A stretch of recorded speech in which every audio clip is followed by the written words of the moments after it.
I'll just. Okay, we're live. Okay, great. Galileo back again. A chance conversation, another one of these chance conversations earlier on today. But like, what was it? About half an hour ago, maybe something. Yeah, I like would say so. Isn't that how it always starts, though? We've been in touch for like maybe 3 months, maybe. Yeah, I'd say. I joined you. You invited me to join your Irish practice group, your Irish language development group, online, Clan Erie Grania, with about 800 members. And I've been on there, and I've been sharing, been asking questions and practicing my Irish on there, and I've actually met some good Gaelgoers that have been willing to help me for free. That's amazing. For sure, definitely. That's the spirit of the group of 800 people that you've created there. So Inne and I were talking about networking, creating networks of Gaels in the local areas. How we need to move from a national network to a local network for so many reasons. For a practical reason, for electoral purposes, because the unit of electoral success is a Doyle canter or a constituency. Hi guys, I see there's some more peace. Hi, more peace. More peace 3 times. Okay. Let me just nip in. Okay, that's broadcasting. The sound is good. So yeah, this is the origin of this call. Like we just we had our first phone call today, even though we've been in touch backwards and forwards quite a bit. We were texting a lot today about ideas.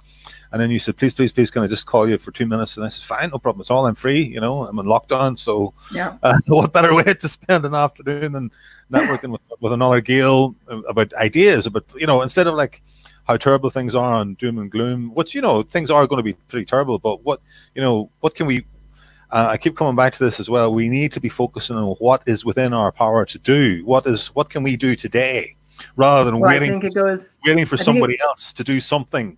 With our fingers crossed that if only, for example, the leaders of the political parties would get together, and I'm gonna just give up until that happens, or if only QAnon, or if only Trump this, or whatever your great white hope would be.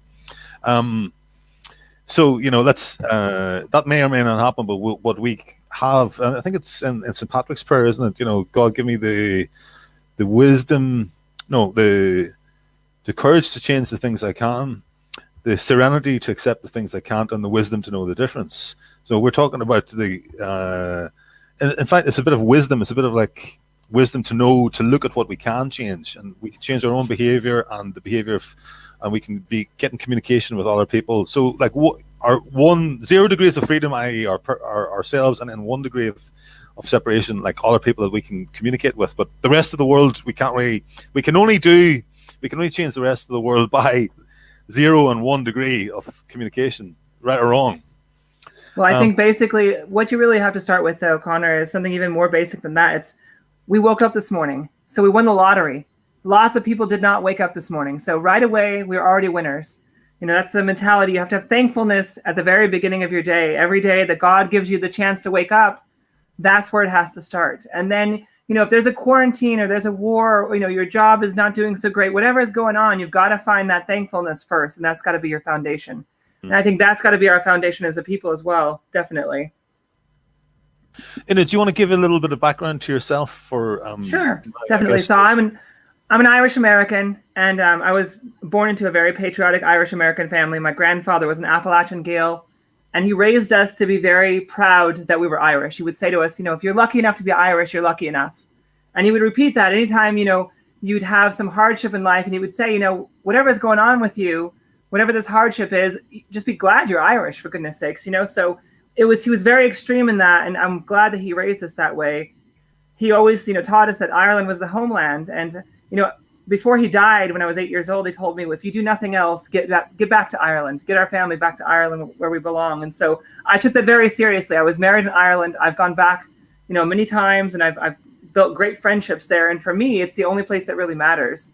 And so I'm heartbroken to see that globalism has devoured the island and devoured the mindset there. And that's where the slavery really is.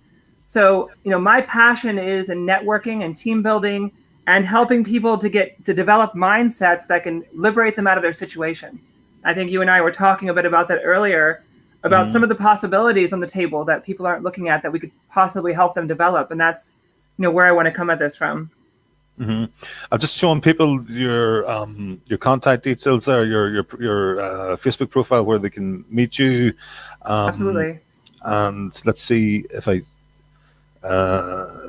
the Irish language group that you've set up is there.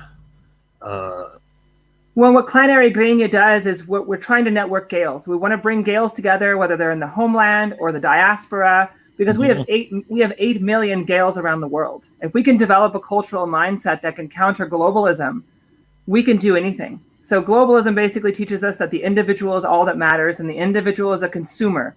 We're taught to consume constantly. Our children are indoctrinated in schoolyards. Our families are indoctrinated in a spread of adultery on movies. They're like predators in the wild. You have a lion hunting gazelles and a pack of lions. They'll pick off one weak gazelle at a time. And that's what they've done. They've weakened our family structures. So they go after our children in the schools. They teach them, drugs, alcohol, premarital sex, disobedience to their parents, all these horrible cultural ideas, and they split them off from the family. You have husbands and wives fighting with each other and cheating on each other because it's been popularized and pushed on them for so long. So what we've got to do is, first of all, strengthen our families. If you don't have a strong family, it does not matter who wins your elections, period. You've got to strengthen your own families and your own communities. And that goes back to the idea of forming local groups.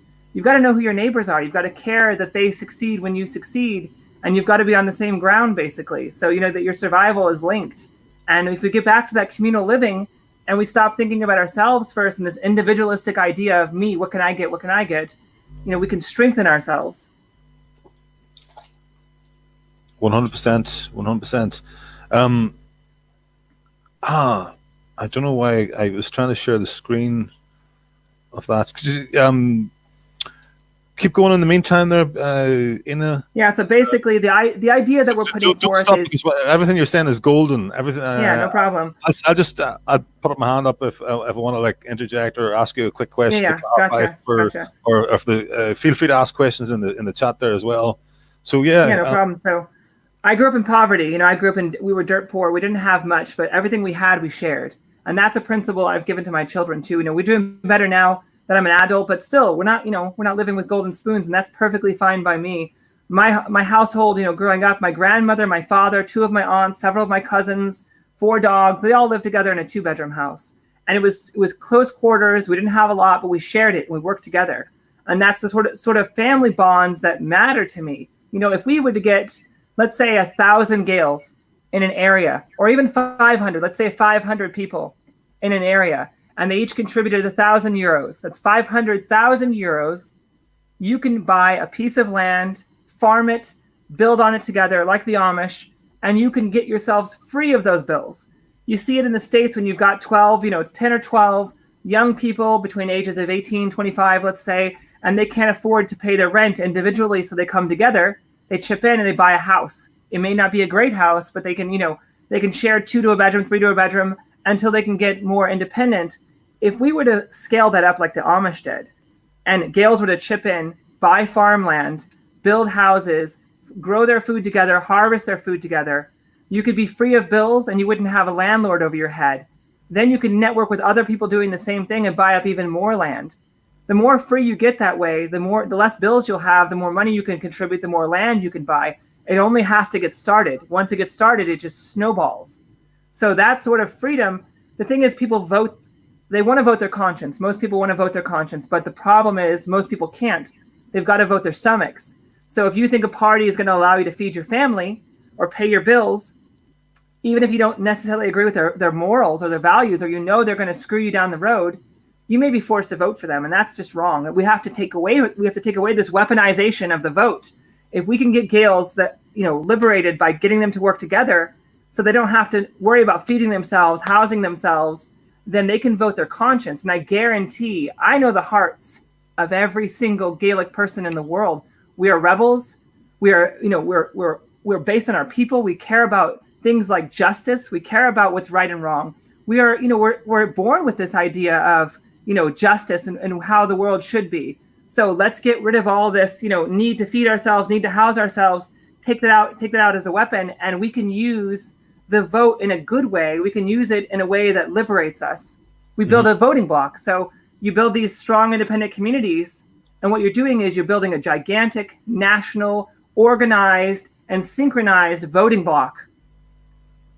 100%. That's got a lot of power to it. Even before, I mean, we got secret ballot, of course, but so they can't say which way you're going to vote, but they can, if you're not free. I mean, we have the experience at the moment where people are afraid to express their support publicly for one of the new nationalist organizations or go to meetings for fear they'll lose their jobs from the civil service. Job, if they're so there is a superstructure that has that power over people that has bought your if they will starve your children, you will vote for the devil if you have to. Every parent out there will. Not so much vote, but you'll play along with you'll give lip service to, and then that prevents the conversation growing because everybody's wondering what everybody else is thinking, and nobody really knows that. People don't realize that there are so many people who think the same way, and it's a real clever trick to give the devil his due. It's this structure, this way of doing business, this shaming and isolation. Absolutely. Demonizing people who think differently. Well, that's the trick of globalism, isn't it? We have this beautiful network of internet, so you're able to talk to somebody in China, India, New York, whatever. But the problem is that we're not talking to people locally. We need to get out of our homes eventually when quarantine lifts, of course. But for now, virtually, talk to the people in your local community. Go have a cup of coffee. Do an Irish lesson together. If you can learn a word, you can teach a word. So we need to rebuild our communities. This virtual world we're all living in has removed that from the equation. It hasn't complemented it. It's completely removed it. So we need to build local communities. You need to know your neighbors, have your children play together, make dinner together, get 3 or 4 families together on an odd weeknight and make dinner together and go out and have a picnic together and learn some Gaelic together. We can build these kind of community structures. Yeah, and this is like after the lockdown's over, this is the sort of thing we can be looking towards doing. Absolutely. But for now we're in a lockdown, so we can do the virtual version of all those things. Yeah. And we talked about areas that you had. You visited. Tell us where you visited and where you have a connection with in Ireland. Just so people know that this isn't like just pie in the sky. That you're just got a rose tinted idea of the quiet man, of what Ireland's all about. So. I have my family originally from Mayo and Cork, and we were forced to leave, kicked out in the 1850s. So that's like the ancestral bit of it. But I was married on Tara Hill, and near Drogheda, and the Hill of Tara, yes. On the Hill of Tara, yeah. And I have friends that live in Kilkenny, so I visit there, and up north as well. So I kind of just go where my friends are, wherever they are. I go, and I'm glad to make more friends. In fact, but right now I want to move my family to Ireland, and we're looking actively to where we can find a job, where we can have a good community, and really just trying to scope it out basically. You got kids? Did you say? I've got 3 girls. Okay, yeah, great, fantastic. And 14, 13, and 10. Your partner is German, I'm assuming. American actually. We're Americans. We left. America has just had no job opportunities. It was a really bad situation, so we moved here, and we were able to get a job here. It was basically okay. It paid okay, and we got a place here. So for the meantime, this is where we're going to stay. But it's just it's not the same. Ireland's home. You're living on the land in Germany at the moment. Is that right, Inne? We have a farmhouse. We have a 3-story stone-built farmhouse with a bit of land with a garden, and we live close to nature. That's really important to me. I don't want my kids raised in a city. Cities are, cities can be nice, but just they're not for us. Mm-hmm.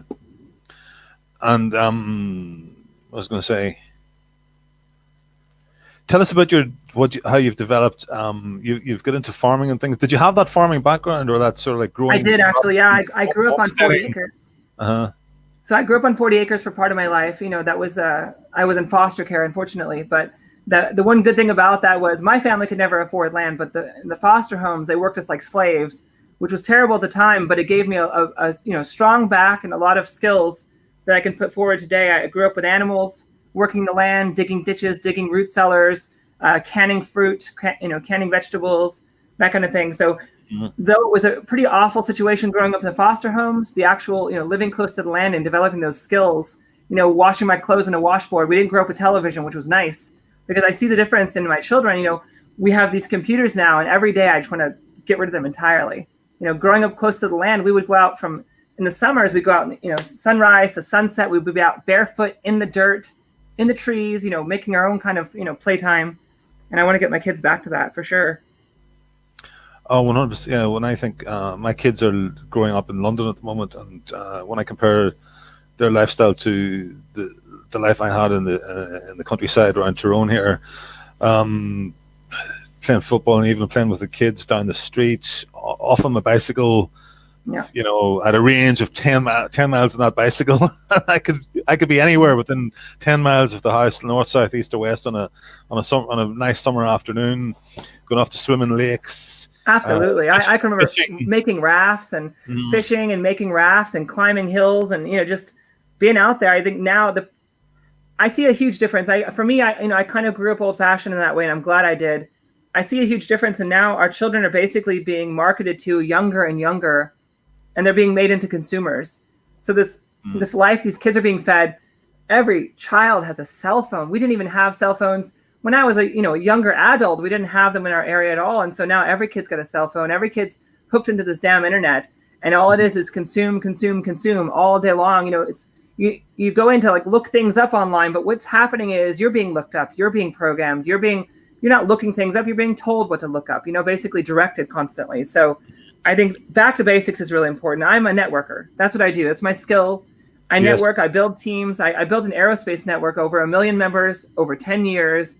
And the thing is, you've got to find people with common values to you. You've got to find people to build harmony. You've got to build community that way. Find people with common values, common ideas, Gaelic culture, and network your families together. Do things during the week together.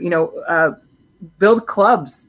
Absolutely. And during this time, quarantine, with whatever's going on, we have an opportunity now to learn the language. This is the prime opportunity to spend time with your families. And if you're going to get on the computer anyway, you might as well be networking with local families, learn the language together, share it together, watch Gaelic movies, listen to Gaelic music, do lessons. This is a really great time for that. We can use this time, instead of this time being put on hold and being in fear, we can prepare.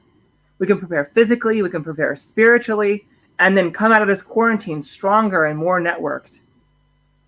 100%, yes. And there's no excuse now for time. We don't have these jobs holding us back, do we? None of us really has. A lot of us don't have this time constraint that we normally have. So this is the perfect time to use that time. A lot of people have got suddenly, not everybody, but a lot of people suddenly have got a lot more time, and they're a bit lost for what to do with it. And there are 1,000,001 things that can be done. Let's hear from the chat about suggestions for what to do with your time. Maybe plans, what you plan to do with the lockdown time, or projects you've already started. It might give somebody else an idea. One of the things you're talking about homesteading.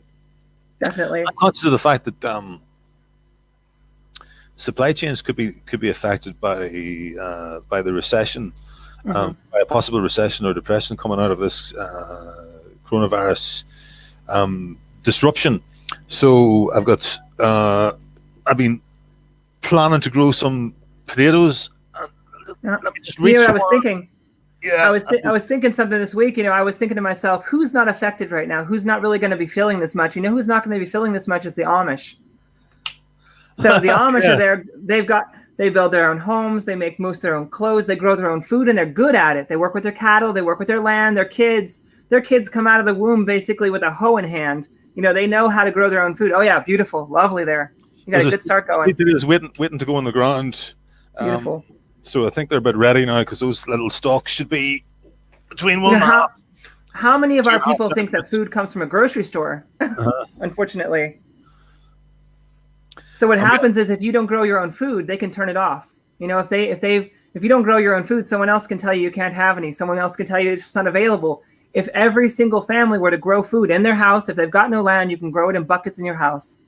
If we all grew food, who would need to worry about supply? And we've become so with globalized supply chains. Ireland is so vulnerable to disruptions in the food chain. I was thinking about this even before. I was wondering, since it became alive to the now globalization brings some benefits as well, of course, but the vulnerabilities are overwhelming. I mean, something that it needs to be amended, it needs to be affected, and we need to take some push back against it and get essential service and essential resources, the production of those back into our own nations. We need to expose it. I mean, the thing is, you can starve, you can boil a frog slowly, and they won't even realize they're dying if you turn the heat up a little bit at a time. We look at the Irish Holocaust, we look at how the Irish people were starved to death by force of military power. And, you look at it now, people don't realize it's happening. You look at the grocery stores, people think we have plenty of food, loads of food. We don't have loads of food. In Ireland, all I see is junk food constantly, even in the grocery stores. So what happens is there's no sugar beet industry in Ireland right now. I wasn't aware of that until recently. The sugar beet industry was completely shut down in Ireland. So what happens is you take all these different food industries like fisheries, sugar beets, loads of others, and you remove them from Ireland and you give them to other people and you make the Irish buy it back at a higher cost and you just load them up with junk food. And I think that came from the EU. I think that maybe Marcus in the live chat there can. Marcus, by the way, do you want to come on board? Do you want to come in and have a chat with us? Because Marcus got some good experience with the how the EU has shut down has affected industry, and made us much more reliant on globalized food supply and stuff like that. What and of course, they've stolen our food supply. Just before the coronavirus, we were in the midst of a beef crisis, and the talk of Mercosur, the EU signing a deal with the South American beef producers to import lots of cheap, substandard South American beef, all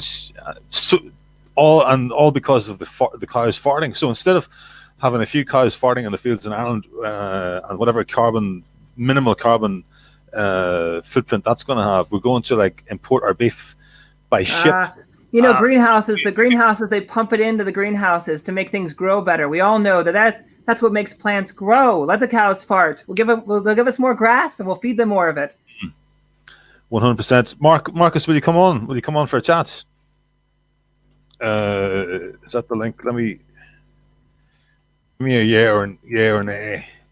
Ireland is beautiful and green and has loads of great grass. Cows will thrive there. We don't need to be importing beef. That makes no sense whatsoever. That is a scam. It's an environment. It's a what's the word? It's dependence. It's to make people dependent on them. To be able to control the food supply, make you dependent on their supplying it to you when they feel like it at what cost they like. There is the invite.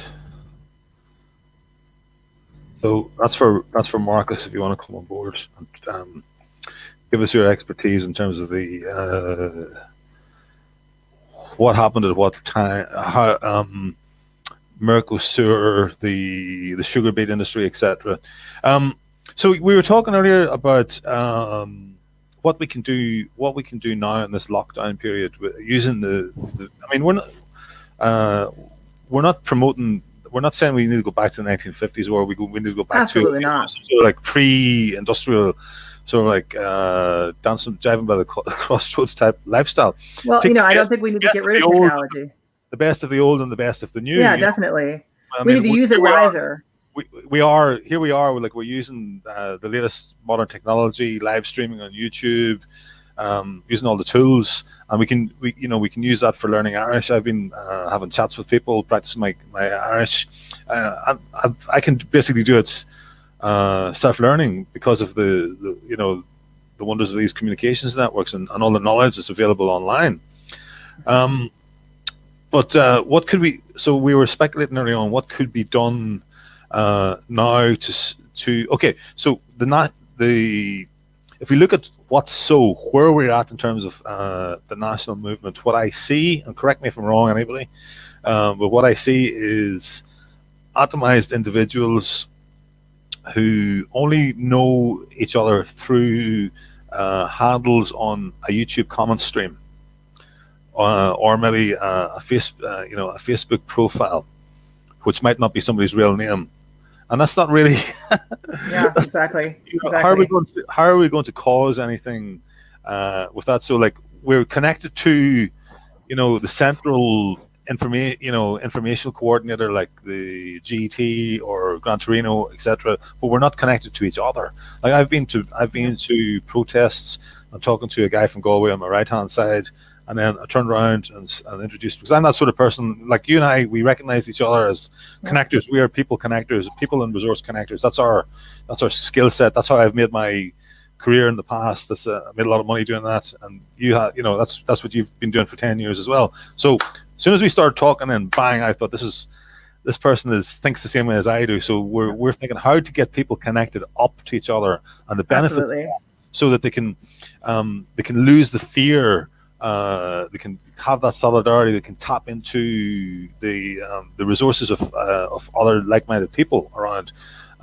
For now, it might be nothing more than just that feeling of solidarity and that feeling of togetherness. But it could be practical. We're in a situation where we can't leave the house, or it's difficult to leave the house, and an older person might feel a wee bit isolated. And there are things that we could be doing for people, like offering to do the shopping for them, stuff like that.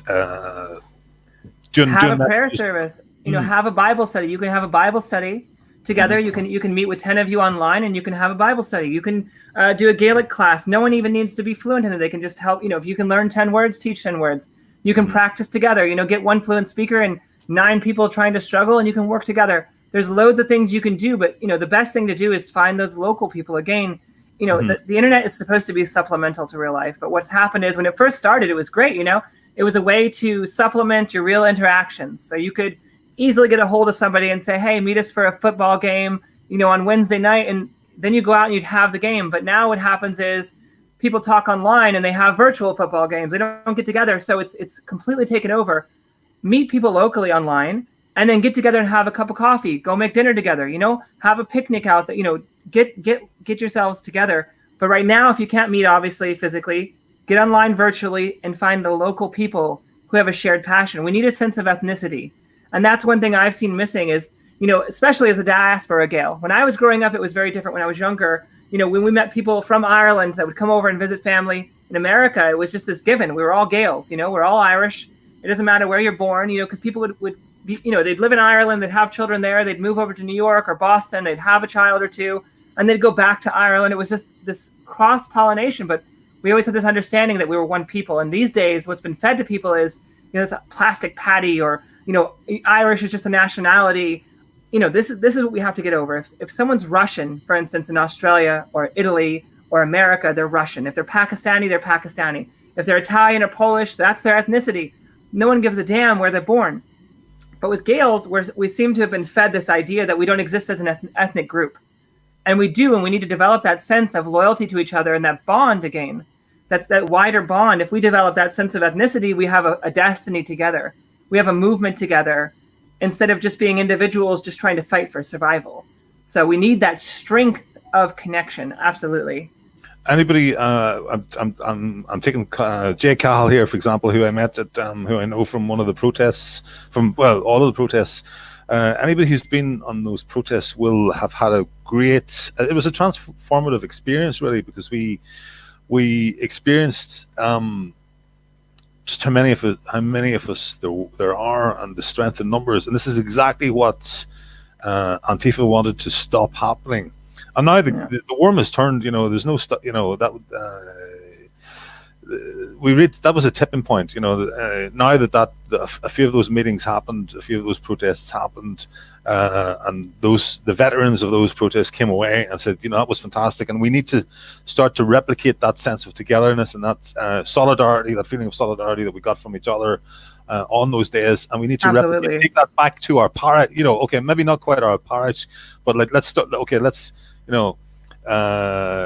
start with like the counties or the regions, and this is why at Christmas time, around about Christmas time, knowing as I did that the election was just around the corner, because I've been watching the press very carefully, and I predicted I was right about that, and a lot of people were wrong about it, and I got it right. So I'm going to boast about that. I think it's the first time I've really had the chance to boast about it.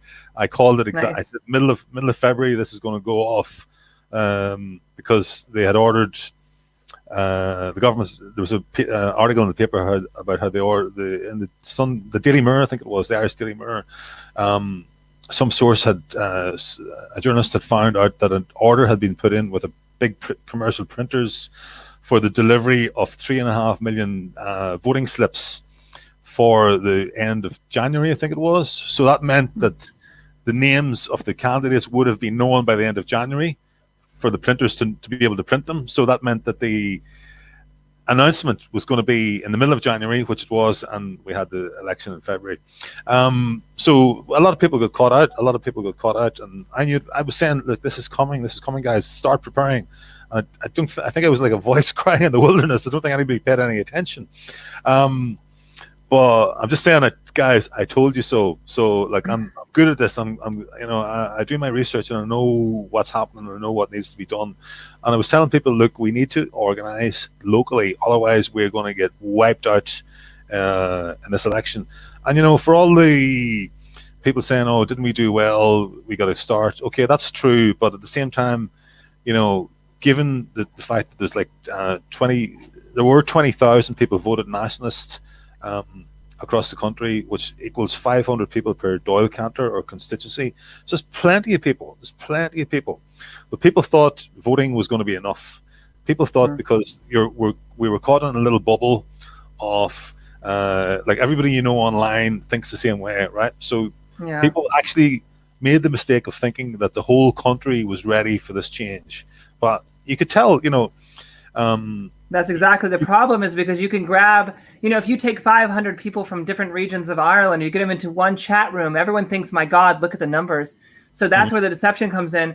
I think that there's a lot of deception involved in globalism. You look at the fact that globalism is literally just imperialism. We used to just call it imperialism. And nationalism was obviously a very positive alternative to that imperialism. But now what we've done is we've called it globalism.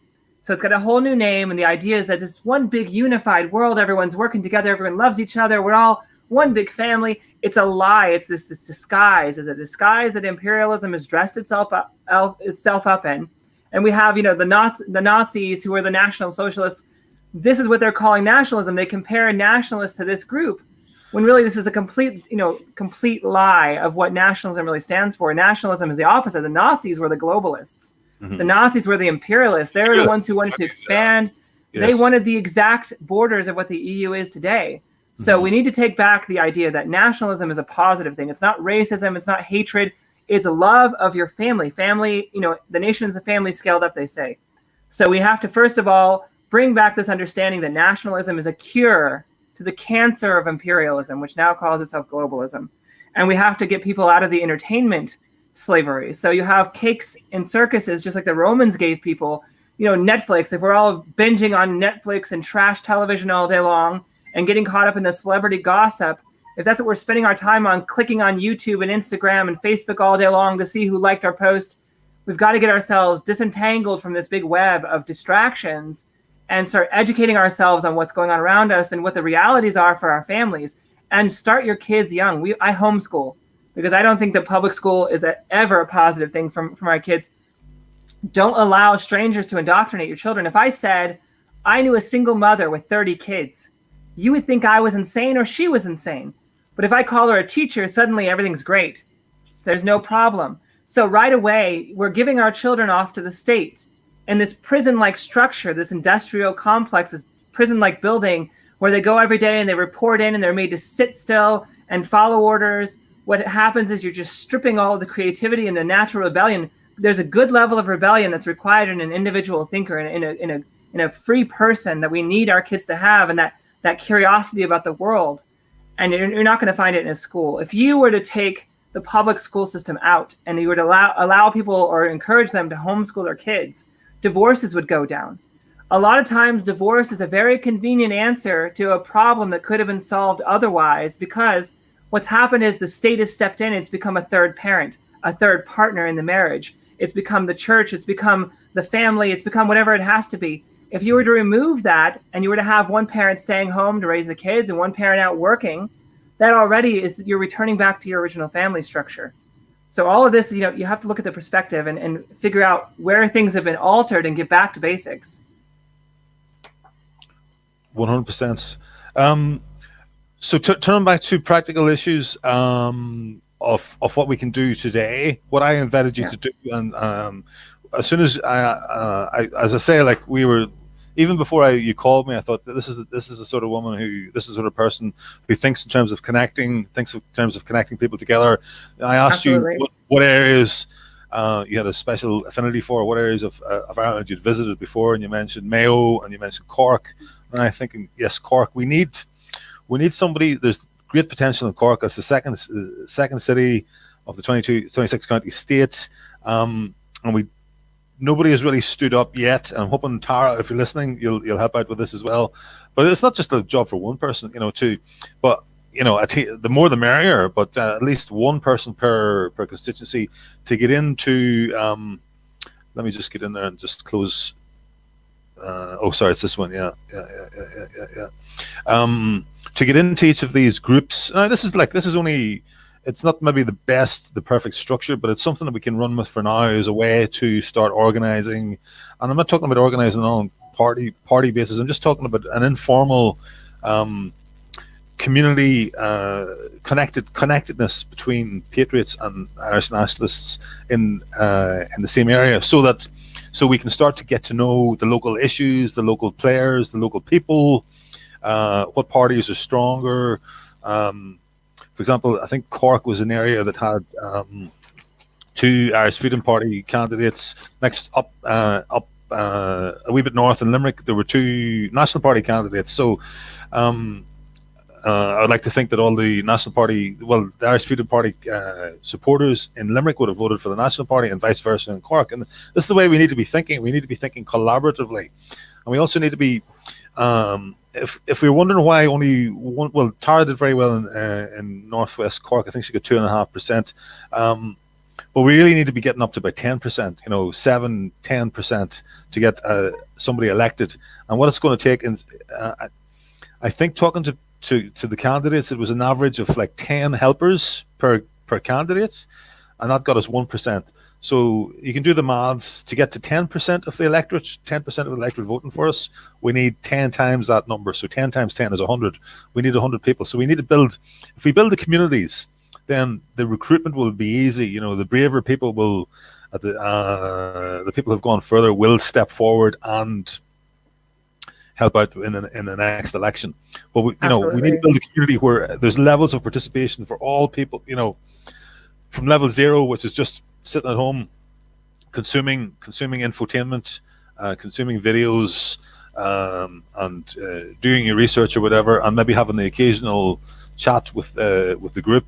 That would be like the base, that's level 0, and then level 1 would be doing that, but maybe participating, doing all of the above, but also participating in local video conferencing through. I mean, we can use Facebook Messenger for that. 80% of people are on Facebook Messenger. So that's gone. And I've spent the last couple of days just training people how to use Facebook Messenger, and they're like, "Wow, I didn't know this stuff existed. This is really handy." And is it, how do we get this? Do I have to install this on my phone? No. Well, if you've already got Messenger, you already have it. So it's like it's there to be used. People say, "Well, it's not secure," but I say, "Well, are we doing anything illegal?" Are we planning the gunpowder plot? Not exactly. So don't worry. Who needs to be illegal? You don't need to be illegal. You just need to unify hearts, basically. It's not 1916 where there wasn't like universal suffrage. In 1916 there wasn't you didn't have an electoral solution. We do have an electoral solution these days. So we just need to get one. The next goal is to get one voice into the Dáil and to build that community, so that to get there we need to be building these communities, and this is where you're going to come in. I'm asking you to, and you've accepted the job to get in there and work and network within the Patriots Club. You try and build that up and get these people talking to each other and get them out of their and if you're listening out there, add me on Facebook. If you're listening out there, what we need is people. We need people willing to take charge and forming local community groups. And we also need people to join those local community groups, whichever level you're willing to participate at. get a hold of me. We can talk about your skill sets, your background, and see what we can do. But basically, all we need to do is get to know each other locally and build local groups. It can start with a cup of coffee. You've got to be able to smell the breath of the person in front of you, not across a computer screen, you know? So have a cup of coffee. We're talking about beyond the lockdown, so people aren't thinking in terms obviously, not right now, obviously. What you can do is, you know, participate in conference calls and get to know each other, talk about what issues you have. Maybe if there's some need, you can ask for help with somebody can volunteer to do a grocery run for a cocooned relative or something like that. So that's what's going to be happening in each of these areas and each of these Facebook groups. And if people are sitting at home thinking, well, what's to be done or what can be done, just participate. You know, go and join these groups. Exactly. Everyone can do something. Yeah, and participate in. At this stage, it's just going to be communication, taking part in. Okay, I want to just get rid of that wee message because it might be. I don't want to be given. These guys, these guys are all. These guys here are public figures, as it were, like myself, who wear their heart on their sleeve. So, there's no worry about doxing ourselves or anything else. But we need to talk about doxing as well. I mean, I have it that this doxing hoax is like a psyop. It's like the best psyop ever invented. I mean, I've been doxed and I've survived, and it actually was counterproductive because they doxed me, they smeared me in the paper. I mean, it didn't take much. All I had to go, I was posting and organizing under a sort of fake name, just to make it, not to make it too obvious, but I wasn't really trying too hard. So anybody who got hold of my profile could have gone back through the posts like a couple of years and easily seen, easily found out what my real surname was, and bingo, they put my name in the Sunday Irish Times, and it was like, hey ho, now we've got you, Rafferty. Now we've halted you in your tracks because we've doxed you in the Sunday Irish Times. The great thing about that is once they're doxed, it's over with. They can't really do much more, can they? Exactly. So now I'm free. Cards on the table. Okay, so that's probably my government career out the window. Okay, do you know what? Okay. Probably for the best. I'm free now, and the fact that they would go that far has made, they've made an enemy for life or until the system is overthrown. So those journalists, that was the biggest mistake you've made, because you've actually unleashed me, and I'm not going to stop. Let's talk about doxing. How does doxing work? It works because they can target one person. If we get a movement going to where the majority of people around you locally have this connection to each other, if they dox one person, it's not going to make a dent, and we're going to support that person, as a community. So let them. If we build this community up, and we will, and we network it across the country, doxing has nothing. It's nothing to do. There's no power to it whatsoever. They try to bully people, basically. Mm-hmm. They try to bully people into silencing us, and they want to control the way people can talk and the way they can comment. This is not 1984. We're not going to live like that. Screw these people. Just move forward. At this stage, there are 20,000 people. The worm has turned. We've reached the tipping point. There are 20,000 people who voted for nationalist parties in the last election. What are they going to do? Are they going to dox 20,000 of us? And the people who would have been impressed by this doxing are going to say, well, hang on. Are you saying that there's 20,000 dangerous far-right criminals in Ireland? Really? You expect us to believe that? The that people goes who back might to have the believed whole when they were coming Nazi up scare. one a month or 5 a month or something like that. Far right. And then it's actually I know that guy. He's my sister's. He's my sister's. He's like my third. That's my third cousin. My own sister was actually in a meeting when somebody came in.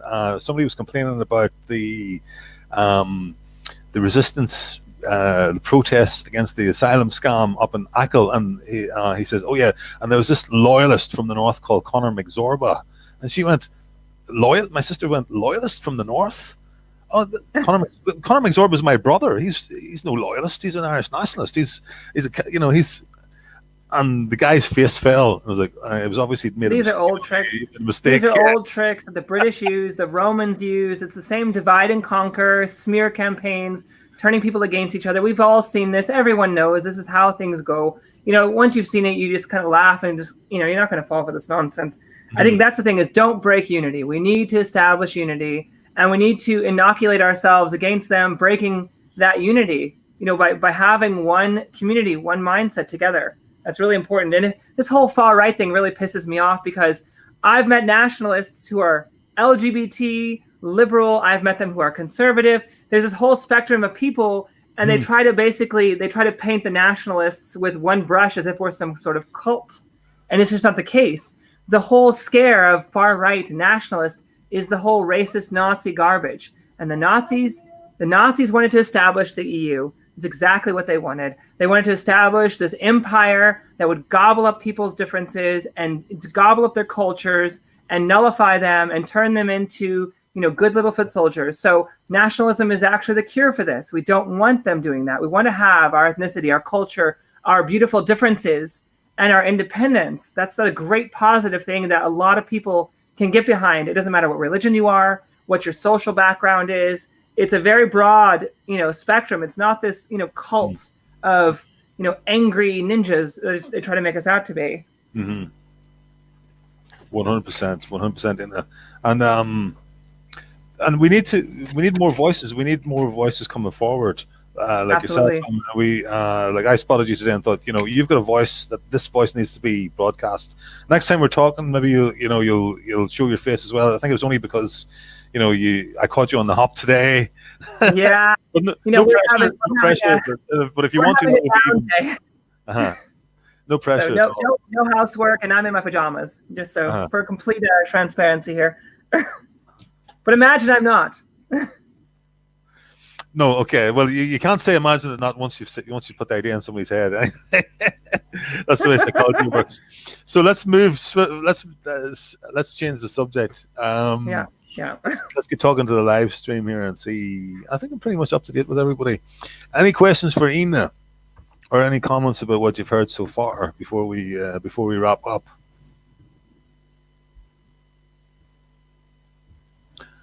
Let me see, 5 or 6 people listening. Jay Cowell's been making some great points. He's talking to Paul. Yeah, but once you've been around a while, you get to recognize people's, the monikers. Listen, I think we've covered everything that we wanted to say, and hopefully you'll come on again. Absolutely, definitely. And look, that was a great debut, fantastic debut. Nothing like just being grabbed from the pavement to stardom. Yeah. So we were talking half an hour ago, but you're a mover and a shaker. You've got 800 people on your Irish language networking page group there. So please join that. Anybody who's let's make the most of our time. Absolutely. If you've often thought, oh my God, my Irish isn't that poor, isn't that good, or even hard to get started, get on to Clan. Let me get it up here. Clan Éirí Greine. So just to let your listeners know, Clan Éirí Greine, we started it as a network. We will teach you Irish for free. We will help you. We will find tutors for you to teach it to you for free. What we do is we take people who are great at the language and people who aren't so great at the language. We pair you up, and you work together on it. We get groups of you going. You don't have to have a single word to start. So even if you learn 10 words a day, think about how much you'd know in a year. So that's basically our philosophy, is just get the words into people's mouths, get to using them each day. You don't have to be great at it, but just make some progress each day. And we're there to support you 100%. So whatever you need, we're going to figure it out for you. And we have a great group. It's 800 people. We don't have a bunch of fighting on the groups. We have a very positive space where people are constructive. We work together, and they come from all over. We've got them from Ireland, the diaspora, everywhere. I'm going to put that. I'll put the link in the description for after the, or in the comments as well, so that people can look that up afterwards. And yeah, great. So, Inne, thank you very much for coming on board. I'm sure Live Chat will join me in thanking you, and we'll hope to hear from you again. Thank you for having me. Definitely. Agus slán go foil. Thanks, live chat. As ever, if it's your first time and you haven't subscribed, please do subscribe so we can keep you updated. We're going to do an activist live stream tomorrow at 7 o'clock, between 7 and 8. So we're finished. We're aiming to be finished before the hand clap for the emergency services. So see you again tomorrow at 7. Smash that like button and subscribe, and please feel free to share this around, and be ready to contribute next time as you've done today. Thanks everybody. Bye.